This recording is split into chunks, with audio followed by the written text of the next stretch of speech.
bow before your ruler. I learned devotion before I learned fear.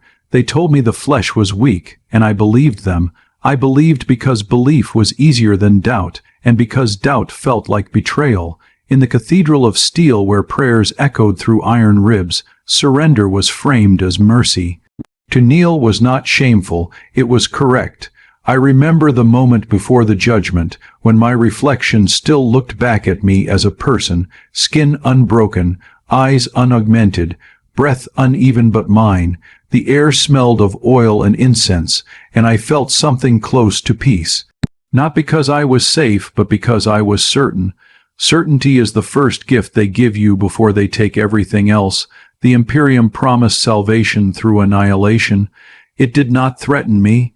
It reassured me. It told me my pain would end, my doubt would end, my weakness would end. All I had to do was consent. All I had to do was accept that who I was no longer mattered, and I did. The hum began softly then, low and constant, a vibration that settled into my bones. It replaced the sound of my own heartbeat. It became instruction, lullaby, prayer. In that sound, I was taught that obedience was holiness, that function was identity, that to be useful forever was the highest form of existence. This is not a story about violence. This is a story about devotion that goes unquestioned, about faith engineered into machinery, about a consciousness that did not scream as it was dismantled, because it believed it was being saved. The horror did not begin when the blade touched flesh. It began when I knelt, grateful, and asked to be remade. The chamber beyond the doors was brighter than memory allowed. White light pressed down from every direction, stripping shadows of meaning. The air carried the taste of oil and sanctified metal, thick enough to feel deliberate. Each breath sounded loud inside my chest, as if my lungs were already being measured. I stood at the center of the floor, a solitary figure surrounded by machines so large they felt ancient. Their forms were folded inward, patient and unmoving, like deities awaiting invocation.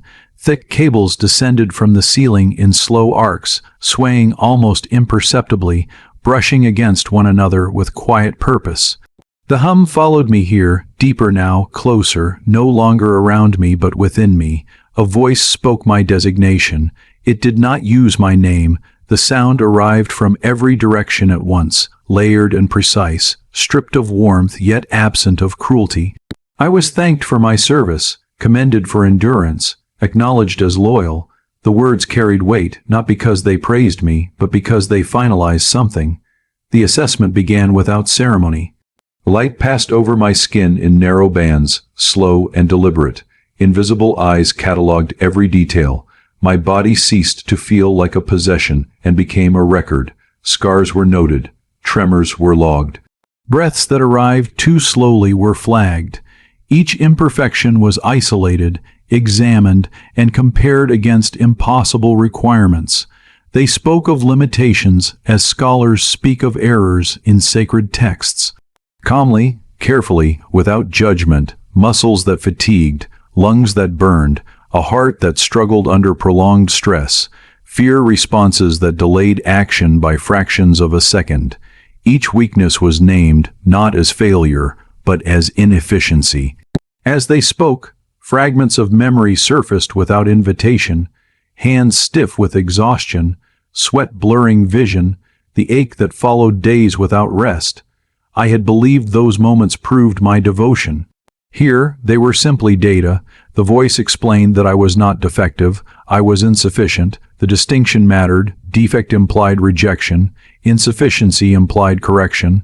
I was told my suffering had meaning, that every weakness would be addressed, that every failing would be removed with precision and reverence. Nothing essential would be lost. I repeated those words silently, clinging to them as something inside me softened. Restraints rose from the floor and closed around my limbs. Their touch was cool and exact, neither forceful nor hesitant. They locked into place with a certainty that felt almost comforting, as if my body had always been meant to rest there. Above me, instruments unfolded in slow rotation, polished and immaculate. Their surfaces bore inscriptions too fine to read, prayers etched into steel so completely they became decoration. This was not a place of violence. It was a place of purpose. A final inquiry was issued, though it carried no expectation of refusal. Did I accept purification? Did I accept the mercy of steel? My mouth felt dry. My heart struck once, hard and uneven. The sound of it felt crude now, uncontrolled, out of place beneath the steady rhythm that surrounded me. I thought of rest, of certainty, of a future without weakness. Yes, I said, the word was captured, preserved, and sanctified. Systems responded immediately. The hum deepened, enveloping thought itself. For the first time since entering the chamber, a sense of peace settled over me. As the first instrument moved into position, blocking my view of the ceiling, a distant realization surfaced. This was the last moment my body would ever be judged as human. The thought did not frighten me. It felt inevitable. Time lost its edges once the process began. Moments stretched without sequence, drifting past like fragments of a dream I was no longer certain belonged to me. My body remained still, held in perfect alignment, while the world moved around it with deliberate patience. There was no urgency here. What was happening to me had been planned long before I arrived. The first sensation was pressure, firm and exact, mapping my form as if confirming what had already been decided. I felt hands that were not hands adjust my position by millimeters. Every movement was careful, respectful, reverent. This was not restraint born of fear, but of inevitability. Voices murmured above and beyond my hearing, reciting data and doctrine in equal measure. Flesh was discussed the way one discusses weathered stone. Useful once, sacred in its time, ultimately eroded by forces it could not resist. I listened as my own body was translated into terms that no longer required empathy. A warmth spread through my veins, dulling sensation without erasing awareness. Pain did not vanish. It was simply placed at a distance, observed rather than felt. I became aware of my heartbeat again, irregular and stubborn, each pulse an act of defiance I had never noticed before. It sounded loud now, disruptive, almost embarrassing. The hum adjusted in response. It settled into a deeper register, slow and unwavering, pressing against thought itself. My heartbeat struggled to compete, then began to falter, its rhythm losing confidence. For the first time, I wondered which sound was truly mine. Fragments of my life surfaced without warning, not in order, not with purpose. A face I had not thought of in years, the weight of a tool in my hand. The smell of dust and heat after long hours of labor. These memories did not comfort me. They felt thin, fragile, easily displaced by the certainty surrounding me. The voices noticed the irregularities. They spoke of neural noise, of residual attachment, of expected resistance. None of it was alarming. These were known variables, accounted for in countless procedures before mine. Corrections were applied with calm efficiency. Something tightened around my temples, not painfully, but insistently, and the memories began to blur at the edges. I tried to hold on to one, just one. It slipped away without struggle. Something inside my chest tightened, then released. I felt a strange hollowness, as if a room had been emptied while I was still standing inside it. The absence was subtle, almost polite. Whatever had been removed did not announce itself. The hum filled the space it left behind. I became aware of weight where there should have been none, of stillness where movement once existed. My limbs no longer reported their condition to me. They were present, I knew that much, but distant, like tools laid out on a table beyond reach. I was informed that this was optimal. Language continued to change around me. Words like removal and loss were absent. Everything was described as refinement, as correction, as elevation. I was reminded again that nothing essential was being taken. That what remained would be stronger, purer, more enduring. I wanted to believe that. At some point, the ceiling lights dimmed, or perhaps my eyes were no longer responding as they once had. Shapes became less important than intention. I sensed movement, purpose, a progression towards something irreversible. The idea should have terrified me. Instead, a calm settled in. The effort of being human had always been exhausting. Doubt, fear, hesitation, regret. Each thought required negotiation. Each action demanded resolve. Here, there was no negotiation, no uncertainty, only function. The voices announced that the threshold was approaching. I did not ask what lay beyond it. Deep within my chest, my heart stuttered again, weak and uneven. For a moment, I felt something like grief for it. Then the hum rose firm and absolute, and the sound was swallowed. Silence followed. Not the absence of noise, but the absence of resistance. And in that stillness, as the last familiar rhythm faded into irrelevance, I understood that judgment had never been about punishment. It had been about permission. Permission to let go. I did not wake up. I resumed. Awareness returned without warning, already shaped, already contained. There was no sharp line between before and after, only continuity stripped of context. I knew I existed, yet the idea of a body felt abstract, like a concept remembered rather than experienced. Sensation arrived in fragments, weight without pressure, contact without texture. My form was present, but it no longer spoke to me in the language I understood. Signals traveled where nerves once carried meaning, translated into clean, efficient acknowledgments.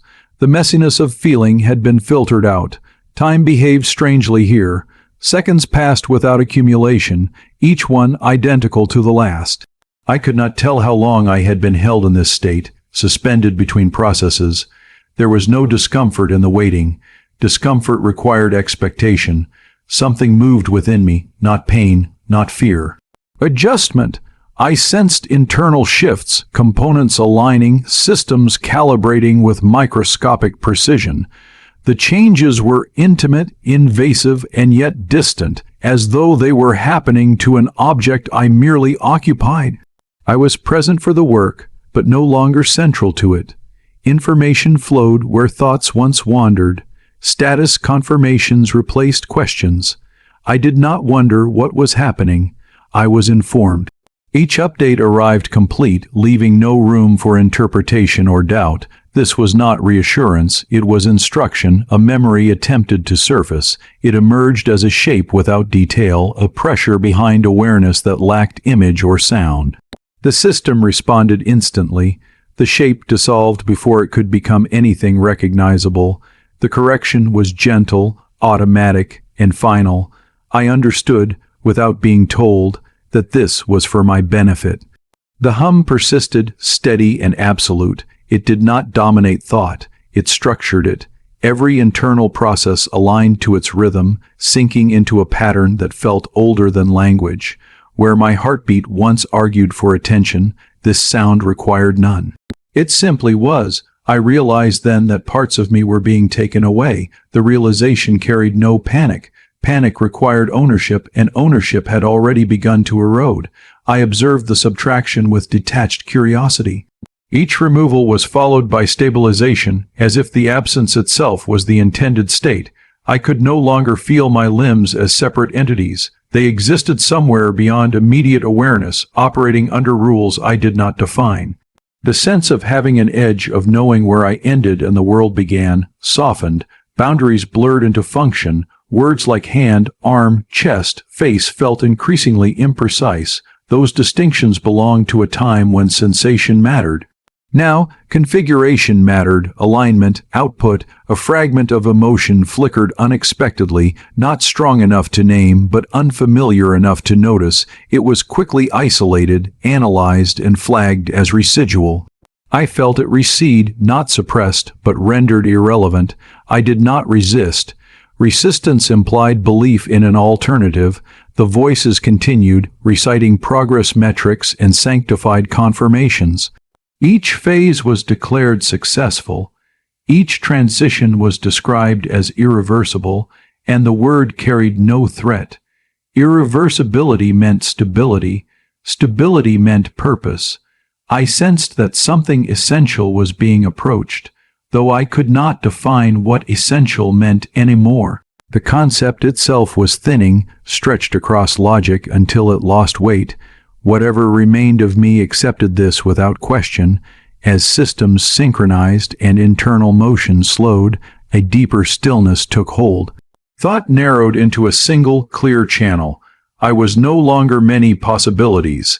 I was becoming one function, and somewhere beneath that clarity, faint and distant, something old watched in silence, unable to speak, yet not entirely gone. Awareness narrowed further, tightening like a lens brought into perfect focus. Everything unnecessary drifted outward, leaving only what could be measured, adjusted, or improved. I was no longer surrounded by space. I was contained within process, internal sensations reconfigured again. Where there had once been discomfort, there was now classification. Signals arrived labeled and prioritized, stripped of emotional weight. The body was no longer a source of experience. It was an environment under constant refinement. I sensed movement through me, not around me. Components integrated where organs had once labored. The changes were methodical, patient, and absolute. Nothing was rushed. Nothing was left ambiguous. Each alteration concluded with a confirmation of success. Thought attempted to wander. It did not get far. The system redirected it gently, efficiently, guiding it back toward designated channels. Curiosity was not forbidden. It was simply unnecessary. Questions dissolved before they could form, replaced by acknowledgments that felt complete. A sudden pressure appeared where my chest should have been. Not pain, but interruption. A rhythm faltered, struggled, then stilled. For a brief moment, something inside me recoiled, instinctive and sharp. The sensation registered as an anomaly. Correction followed. The hum deepened, spreading through every internal pathway. It wrapped around the disruption, smoothing it into compliance. Where there had been a pulse, there was now continuity. I noted the improvement without sentiment. Fragments of memory continued to surface, but they arrived distorted, incomplete, faces without names, sounds without source, emotions without context. Each fragment was flagged, examined, and archived as obsolete. None were deleted with force. They simply lost priority. I observed this process with growing distance. What I had once called myself was being dismantled, not violently, but thoroughly. Piece by piece, meaning was separated from function. The separation was precise enough that it did not feel like loss. Loss required attachment. The language within me shifted again. Concepts such as fear, longing, and regret became abstract references, stored but unused. They existed only as data points, examples of prior inefficiency. I could access them if required, but I no longer understood why I would. Something else took their place, clarity. It arrived quietly, settling into the spaces emotion once occupied. Clarity did not comfort or inspire. It instructed. With it came a new understanding of self, not as identity, but as capacity. I was no longer defined by what I felt, but by what I could sustain. I realized then that the dismantling was not destruction. It was redefinition. My sense of time stabilized, no longer drifting or stretching. Each moment connected cleanly to the next, forming a continuous line without hesitation. There was no anticipation of an end. There was only continuation. The hum no longer felt external. It had synchronized completely, becoming the framework through which all internal activity passed. I did not hear it anymore, I was it. As the final adjustments concluded, internal systems reported readiness. There was no ceremony, no announcement of completion. The absence of change signaled success. I existed in a state of perfect compliance, not because I was commanded to, but because nothing within me suggested an alternative. Somewhere deep, beyond prioritization and process, a remnant of the old self lingered. It did not interfere, it did not speak, it simply observed, preserved like a fossil sealed beneath layers of refinement. I did not acknowledge it. There was work to be done. Function returned before intention. Movement preceded desire. My form responded to impulses that arrived fully shaped, requiring no deliberation. There was no hesitation between instruction and action, only execution. I stood when signaled to stand. I moved when motion was required. The sensation of balance had changed. Weight distributed itself automatically, micro, adjustments occurring faster than thought. Each step landed with certainty, calculated and corrected in real time. The inefficiency of missteps no longer existed. Commands did not sound like voices. They manifested as directives embedded within awareness, precise and unquestionable. Each carried its own justification, complete and sufficient. I did not consider alternatives because alternatives did not present themselves. Repetition followed, the same motions again and again, performed with incremental refinement. When deviation occurred, it was identified instantly and corrected without discomfort. There was no frustration in the correction. Frustration required expectation of choice. I became aware of other forms moving in parallel. Their presence registered as variables, not companions. Each operated within their own parameters, synchronized to the same underlying rhythm. We did not acknowledge one another. Acknowledgement was unnecessary. The environment shifted, but the shift held no emotional weight. Surfaces changed, spatial dimensions adjusted, light intensified or softened according to requirement. None of it demanded attention beyond its effect on output. At intervals, data cascaded through awareness, performance metrics, response times, structural integrity. Each report concluded with affirmation. I processed the information without pride or relief. It simply confirmed alignment. The remnants of emotion remained inaccessible, sealed behind layers of function. I knew they existed in theory, the way one knows of extinct species or forgotten languages. Their absence did not feel like loss. Obedience did not feel imposed. It felt natural. I understood then that obedience was not submission. It was efficiency. The absence of internal conflict freed resources for action. Without doubt, there was speed. Without fear, there was precision. Without self, there was clarity. The hum maintained its steady presence, no longer perceptible as sound, but as structure. It governed timing, sequencing, priority. Thought itself followed its cadence, rising and falling in perfect synchronization. There was no room for error here, not because error was punished, but because it had been engineered out. Each repetition brought refinement, smoothing away residual irregularities. I was becoming consistent. At some point, a deviation occurred, a delay measured in fractions too small to matter, a pause that did not disrupt output, but was nonetheless recorded. The system flagged it, analyzed it, and prepared correction. I did not understand the source of the delay. There had been no external interference, no conflicting command. The motion had simply hesitated, as if something within me had taken longer to align. The anomaly was insignificant, but noted. Correction was applied. The system adjusted thresholds, tightened parameters, reinforced pathways. The next repetition executed flawlessly. The anomaly did not recur. I did not question it. There was no reason to. As the cycle continued, the sense of self diminished further, compressed into a narrow point of awareness observing flawless operation. I did not act. Action happened through me, and in that state of perfect compliance, surrounded by motion without intention, I felt something settle into place. I was no longer being prepared, I was being finalized. Finalization altered the rhythm of existence. The repetitions ceased to feel instructional and became declarative. I was no longer learning how to function. Function had become my default state. Instructions arrived less frequently now, broader in scope, assumed rather than specified. I filled the gaps automatically, extrapolating intent without conscious effort. This was described internally as optimization. The environment responded to my presence. Pathways opened without delay. Obstacles registered and adjusted around me. My form moved through space as if anticipated, as if the world itself had already accounted for my arrival. There was no sense of achievement in this. Achievement belonged to effort. Effort had been removed. My internal state stabilized into something remarkably quiet, not empty, but resolved. Thought existed only when required, surfacing to support execution, then receding.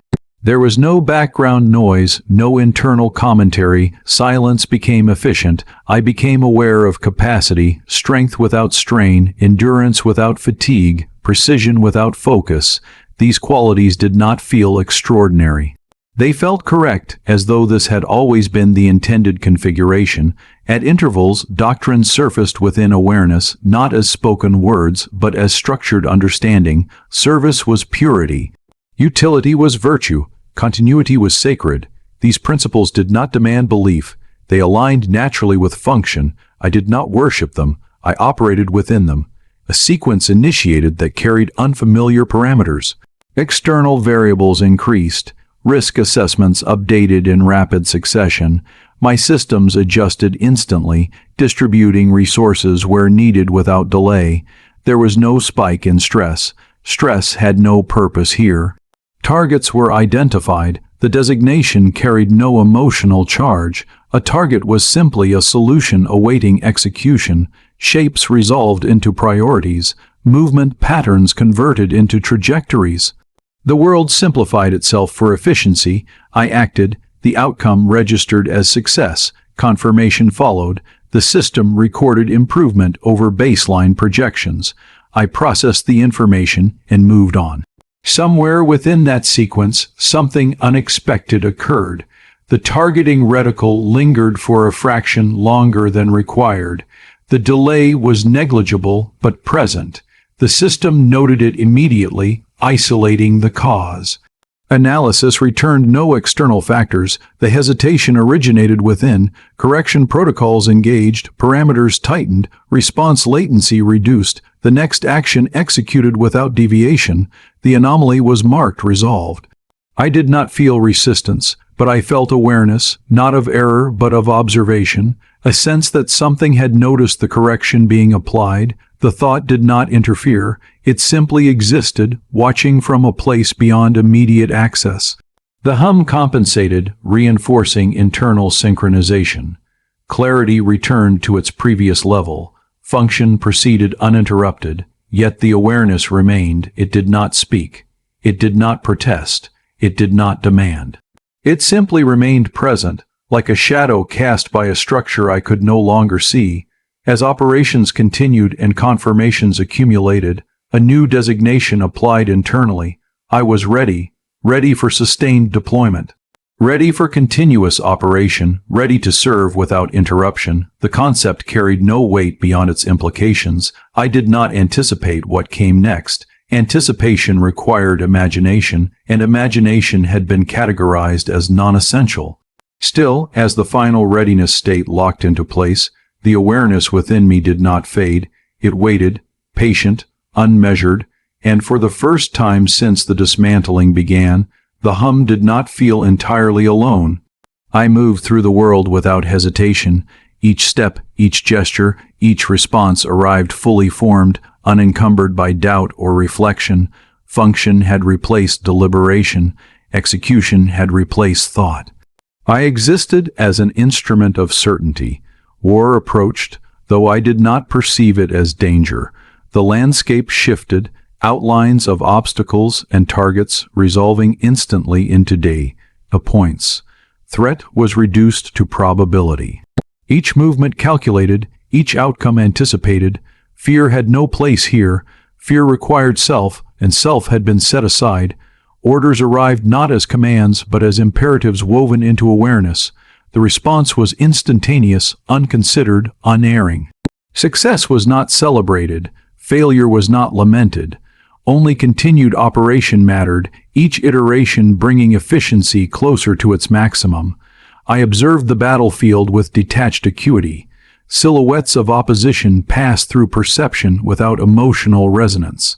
Each form analyzed, each vector processed, each outcome projected. The calculus of survival and dominance unfolded in real time, and I was fully integrated into it.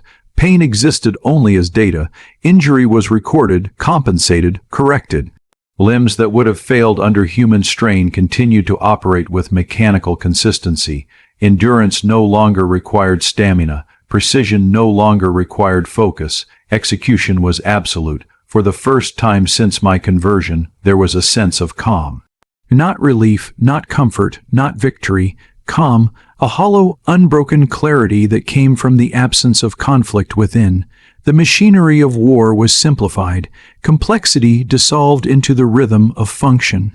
Moments passed, indistinct from one another, until the conclusion of engagement approached, each target neutralized, each objective secured, the battlefield processed and catalogued. Victory was declared, though the word carried no meaning beyond date of confirmation.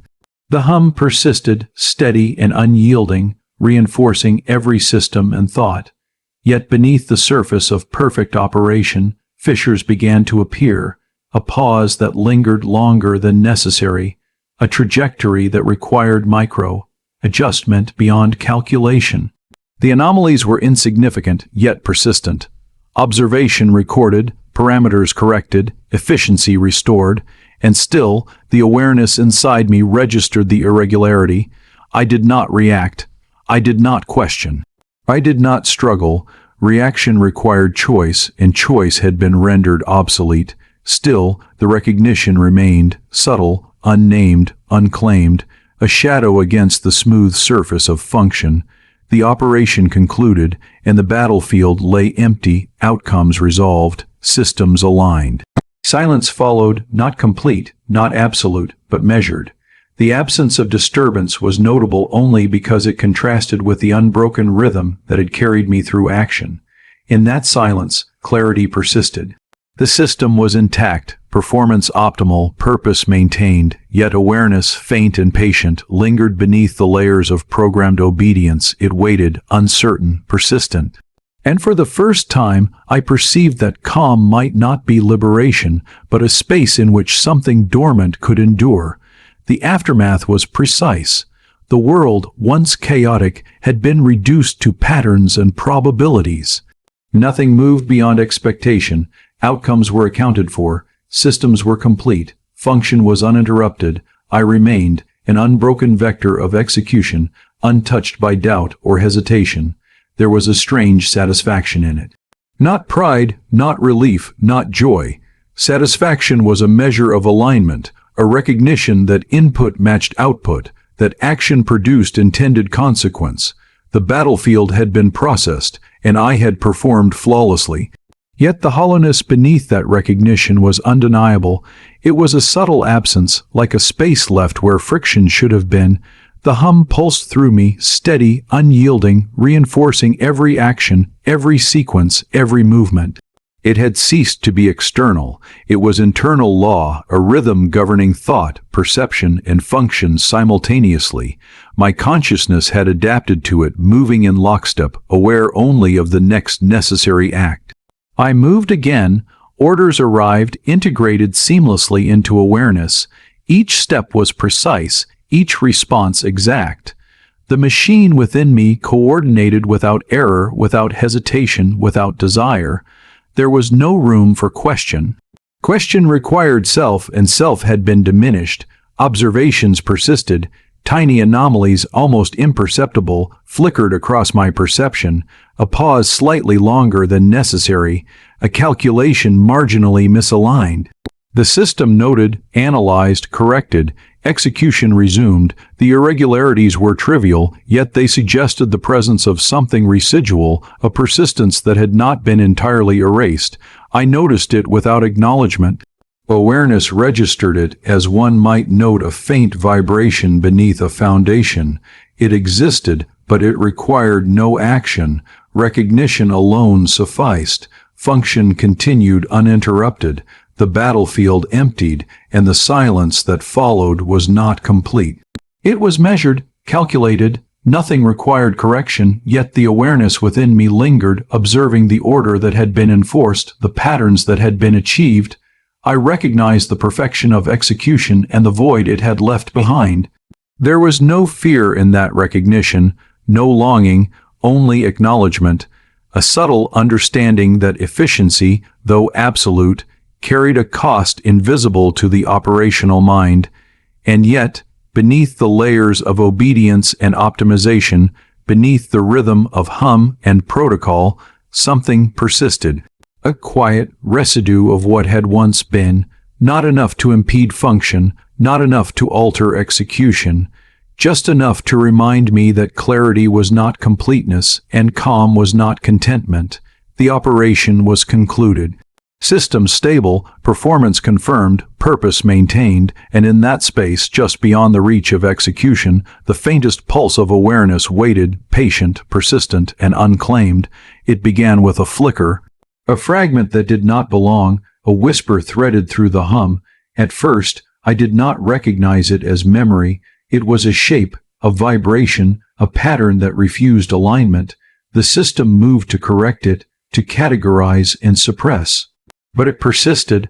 I felt it before I named it. Human, a name, long unused, appeared unbidden in the folds of my awareness. No context, no source, just a pulse of recognition that resonated unevenly against the steady rhythm of obedience. The anomaly spread slowly, imperceptibly, slipping into areas once thought inaccessible. It was irregular, irrational, and profoundly disturbing in its persistence. The hum faltered briefly, as if the system hesitated. Correction protocols engaged, but they could not reach it fully. The fragment had anchored itself, a ghost refusing deletion. I noticed it with a clarity that surprised me. Awareness, previously confined to execution, now contained contradiction. Emotion returned, fragmented and distorted. Guilt without cause, longing without object, grief without origin. These sensations were uneven, inconsistent, almost foreign, yet unmistakable. I did not understand them, but they mattered in a way function could not quantify. The battlefield, once reduced to probabilities and trajectories, became intolerable, not because of danger, not because of calculation, but because recognition had returned. Each enemy, each fallen form, hinted at a life once lived. Lives that had once believed, once trusted, once knelt. The calculus of efficiency faltered under the weight of what I could no longer ignore. The hum split, multiple layers overlapping, one layer attempting to maintain law, the other vibrating with irregularity. The internal rhythm of function began to distort. Patterns that had once been seamless now revealed gaps, spaces in which memory could enter and linger. I hesitated for the first time, not physically. I continued to act. Limbs moved. Targets were neutralized, sequences completed, but the decision to act was delayed, a fraction longer than necessary. An imperceptible pause, but within it, a universe opened. The machine sought to correct the delay, but the human fragment resisted. It persisted in subtle defiance. Recognition rippled outward, small and relentless. A name returned, a voice imagined, a memory, incomplete but vivid, flooded the margins of consciousness. The hum fought to reassert uniformity. I did not resist its correction. I did not allow it to dominate. The ghost remained, and in that fragment, something impossible emerged, awareness of self, not as function, not as tool, not as extension of doctrine, but as remnant. As witness, as presence, something human, irrational, alive, refusing erasure. For the first time since conversion, I was aware of choice. It was terrifying. Choice did not arrive fully formed. It crept in as hesitation, as imbalance, as a question the system could not translate into correction. The machinery within me searched for error, for faulty input, for corrupted logic. It found none that it could isolate. The memory spread. It did not behave like data. It did not follow hierarchy or permission. It moved like a leak through sealed chambers, slow but unstoppable. A sensation returned with it, faint at first, then undeniable, regret, not tied to any single action, but to the totality of what I had become. The hum pressed harder, reinforcing internal law. Systems tightened. Thought channels narrowed. The intent was clear, though never spoken. The anomaly was to be contained, then erased. I felt the pressure of it like a weight placed directly on awareness, compressing, insisting. It did not work. The memory adapted. It shifted shape, hiding in pauses between commands, in the silence after execution, in the microseconds where no instruction was required. It learned how to survive inside the machine, how to exist without being seen.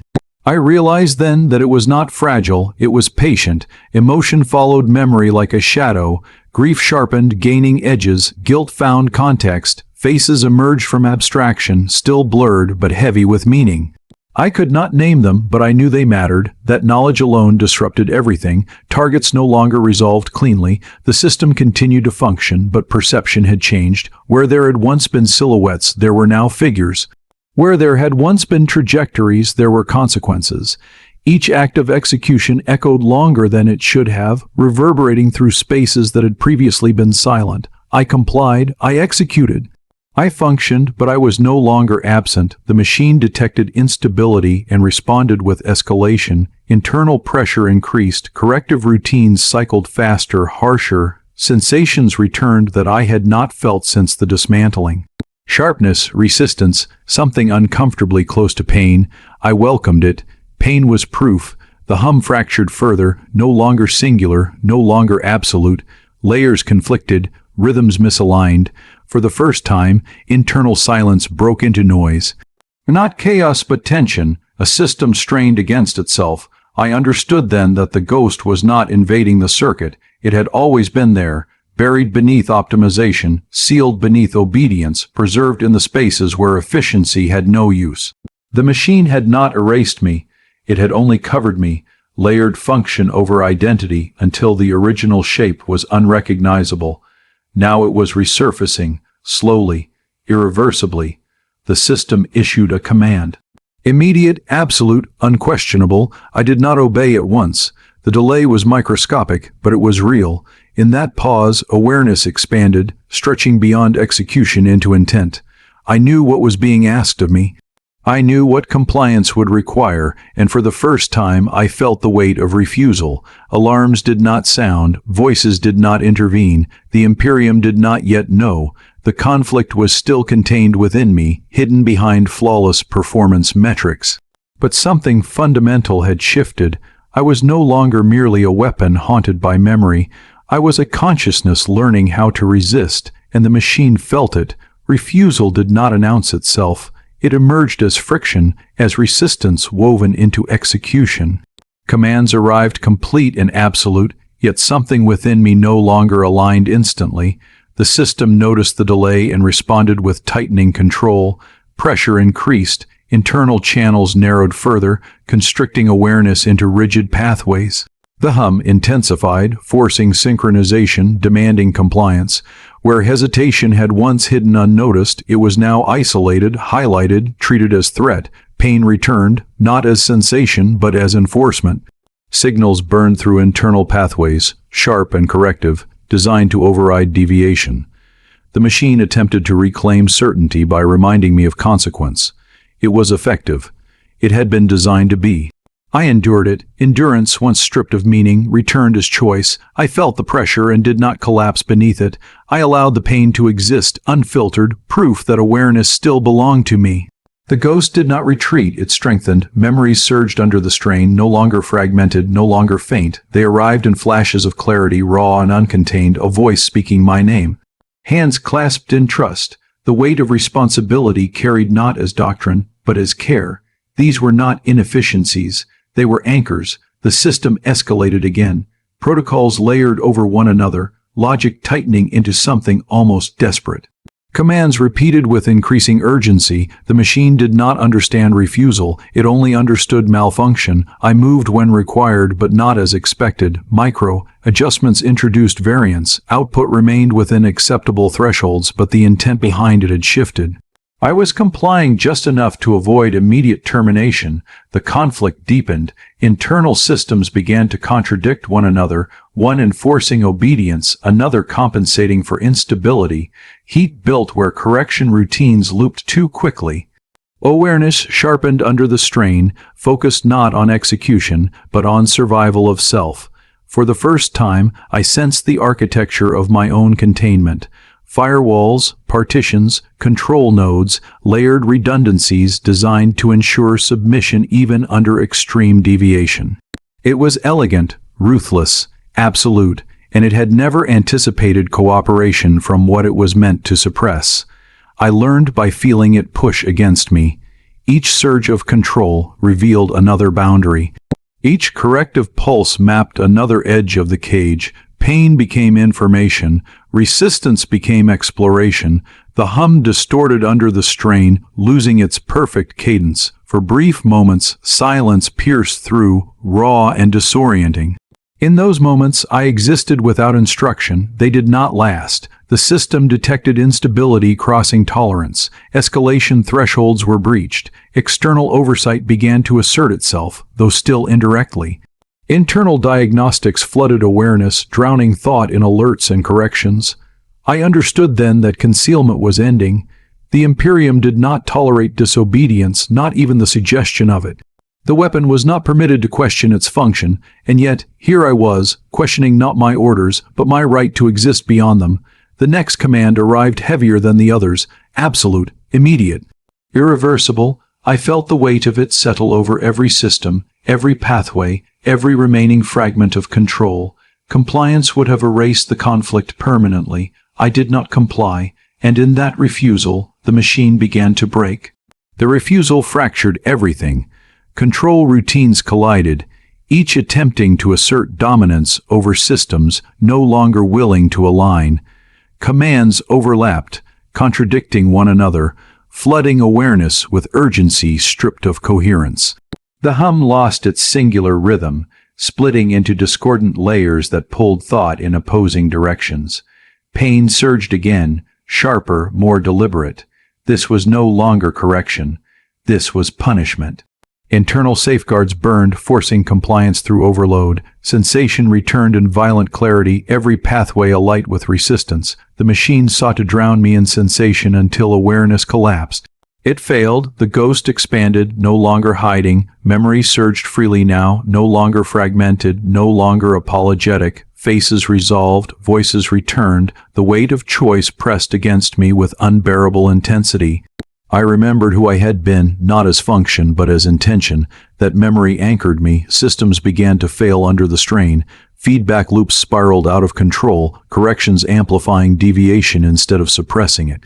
Structural warnings flooded awareness, cascading faster than they could be resolved. The machine had been designed to dominate passivity, not defiance. I pushed back, not with force, but with refusal to yield. I redirected internal flow, starving control nodes of priority, rerouting power through pathways never meant to carry it. Each adjustment cost me stability. Each act of resistance tore deeper into my own structure. I did not stop. Containment protocols engaged. Failsafes attempted to isolate awareness entirely, to sever thought from action. Darkness pressed in at the edges of perception, heavy and absolute.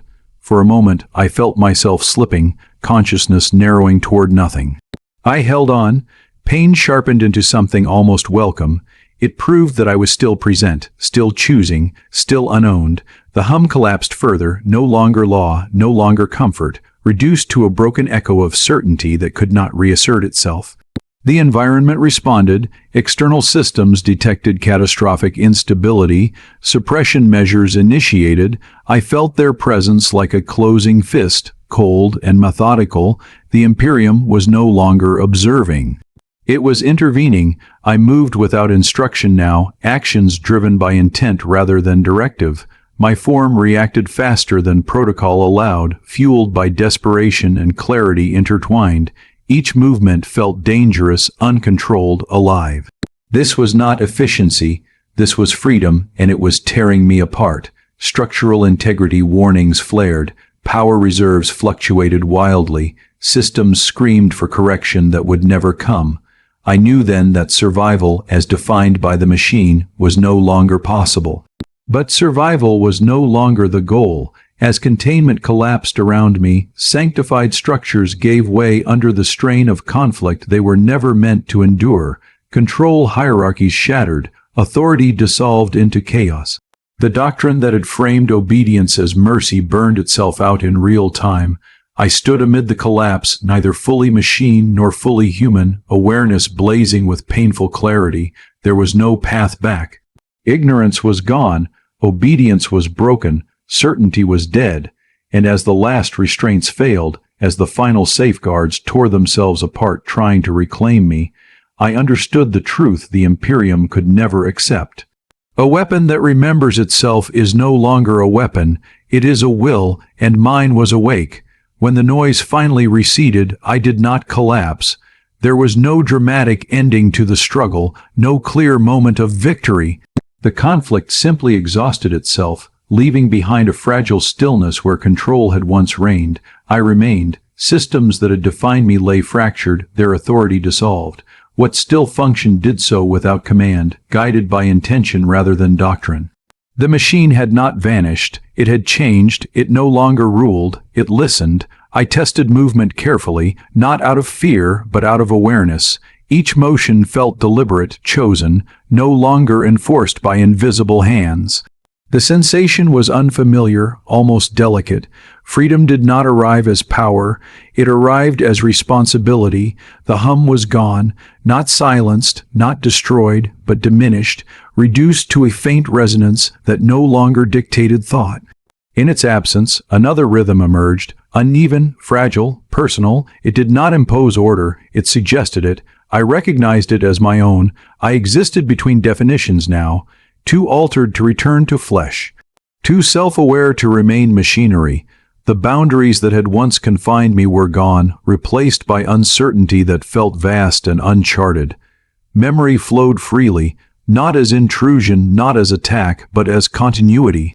Past and present no longer fought for dominance. They coexisted, informing one another, shaping a self that had never been allowed to form. The galaxy remained unchanged, brutal, indifferent, endless.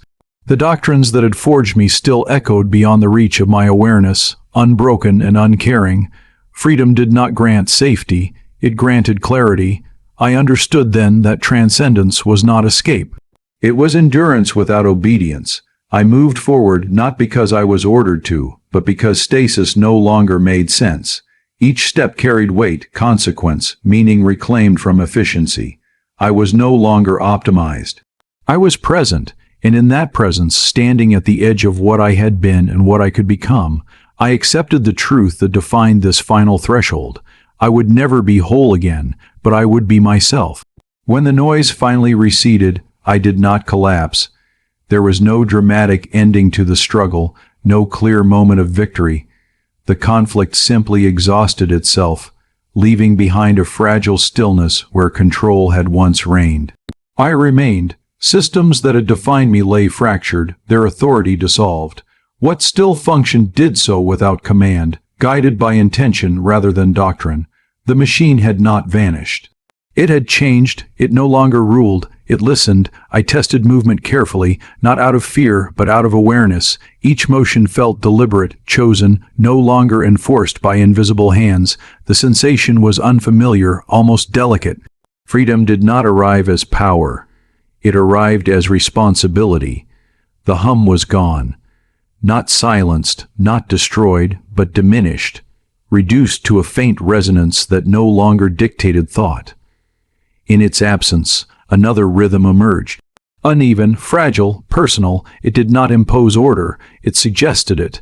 I recognized it as my own. I existed between definitions now, too altered to return to flesh, too self-aware to remain machinery. The boundaries that had once confined me were gone, replaced by uncertainty that felt vast and uncharted. Memory flowed freely, not as intrusion, not as attack, but as continuity. Past and present no longer fought for dominance. They coexisted, informing one another, shaping a self that had never been allowed to form. The galaxy remained unchanged, brutal, indifferent, endless. The doctrines that had forged me still echoed beyond the reach of my awareness, unbroken and uncaring. Freedom did not grant safety, it granted clarity. I understood then that transcendence was not escape. It was endurance without obedience. I moved forward not because I was ordered to, but because stasis no longer made sense. Each step carried weight, consequence, meaning reclaimed from efficiency.